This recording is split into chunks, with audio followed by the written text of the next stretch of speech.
রাস্তা বদলাতে রাজি, তবে ওমর এন্ড ফায়ার এই নামটা অনেক ভাইরাল এবং সবার মনে প্রিয় এবং জনপ্রিয় একজন ভক্ত, জনপ্রিয় একজন সেলিব্রিটি। সে মাসের আগে মতো প্রতিনিয়ত এক একটা ভিডিও নিয়ে আসে, যে ভিডিওগুলো দেখতে অনেক মজা হয়, অনেক হাস্যকর, কাউকে ফলো করে ভিডিওগুলো দ্বিতীয়বারের জন্য এবার সে একটা ভিডিও বানায়। যে কথা লিখেছি শয়তান আসেনি তো ফিরে, আমি শয়তান তাড়ানো গল্প লিখেছি আমার সারাটি জীবন ধরে। আমি অন্ধকারে মোমবাতি জ্বালিয়েছি, তবুও পাইনি ভূতের খোঁজ।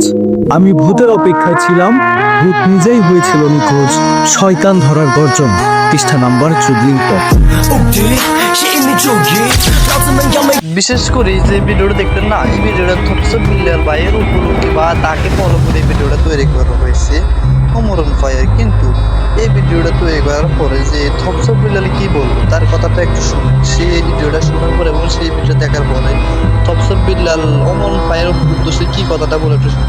আমাকে নিয়ে সমালোচনায় মাঠে মোর নামের একটা ছেলে কন্টেন্ট ক্রিয়েটর, খুব জনপ্রিয় একজন টিকটকার এবং খুব জনপ্রিয় একজন ইউটিউবার, আর বলে যে আসো অমুক প্লেস, আসো অমুক প্ল্যাটফর্মে, আসো ইউটিউবে আসো। এই যে তোমার আব্বু দেখাইতেছে, দেখো মনিটাইজেশন ছাড়া তোমার আব্বু কি দেখাইতেছে, দেখো মনিটাইজেশন ছাড়া তোমার আব্বা দেখাইতেছে $4,203, $5,04,000 টাকা মনিটাইজেশন ছাড়া ইনকাম করে। আসো রেকর্ড করো, পারবা? This is challenge your father. থপস বিল্লাল, এই তোর ভাষা ভালো না, প্যারোডি বানাই তাও নিতে পারো না। এই ছাগল, আমি প্যারোডি বানাই ইউটিউবে, এই ভিডিও আরেকজনে কাইটা ছাড়ে টিকটকে। তোরা টিকটকে দে তার কমেন্টে নিচে গাইলা, টিকটকে দে তোরা ভিডিও বানাস। কারণ মানে আমি ইউটিউবে ভিডিও বানাই, ইউটিউবে খেলো আমার লগে তা পারবো না। ওরা যে খেলে টিকটকে, কারণ টিকটকে আইটা ভিডিও বানাই লবি বয়। ইউটিউবে খেলো, আমি ইউটিউবে খেলাম, ইউটিউবে খেলো। আমি কিন্তু ওই ভিডিও ফেসবুক পেজেও ছাড়ি না। আমার একটা নীতি কি জানেন, আমার ইউটিউবের ভিডিও আমি খেলে ইউটিউবে ছাড়বো, আমার টিকটকের ভিডিও টিকটকে ছাড়ুন, ফেসবুক পেজের ভিডিও ফেসবুক পেজ আর ইউটিউবের শর্টস চ্যানেলে ছাড়ুন। আমার কিন্তু আলাদা আলাদা কন্টেন্ট হয়ে আলাদা আলাদা চ্যানেল। আমি কিন্তু কোনো সময় টিকটকে যে প্যারোডি ক্যারেক্টার প্লে করি না, আমার টিকটকের কন্টেন্টই আলাদা।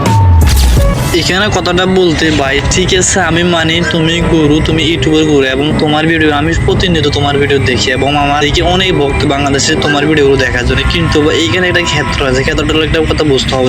থপস বিল্লাল যে আমার অতটা ফেমাস কেউ না, তবে আমার ফেমাস যদি হও তুমি ওমর এন্ড ফায়ার, আমার ফেমাস ইউটিউবার। কিন্তু এর মধ্যে একটা ধারণা, যেমন থপস বিল্লাল ও তো কারো উপর দিয়ে এই বলতে হচ্ছে গোটা থপস ভিডিও তোমার সেরকম না। কিন্তু ভাই তোমার সব ভিডিও দেখে ভালো লাগছে, আমার মজা পাইছে, কিন্তু এই ভিডিওটা দেখে আর মজা পাই না। এই ভিডিওটা মনে করো থপস বিল্লালের উপর যে ফলো করে ভিডিওটা তৈরি করছে, তার মধ্যে কি কারণে খামাকা বেদালের মধ্যে জড়ো একটা মানুষের, কারণ ওর ভিডিওগুলো ও নিজের যোগ্যতায় তৈরি করে। তুমি যেরকম তোমার যোগ্যতাতে ভিডিও তৈরি করে, ও সেম ও তো কাউরে ফলো করে না, ঠিক আছে? এই বই একটা বানায়, যে বইটা 100 টাকা সে 1000 টাকা পেয়েছে, তার এটা আমি মানে তার এটা অপরাধ। কিন্তু তুমি যেটা বললা এটা তো তার কাজটা ভালো করে, যা ভুল মানুষে করে, এটা কোনো বিষয় না। বিষয়টা হলো সমাধান কি যেটা আছে এটাই হইতে হবে। যা ভিডিওটি ভালো লাগে চ্যানেলটা সাবস্ক্রাইব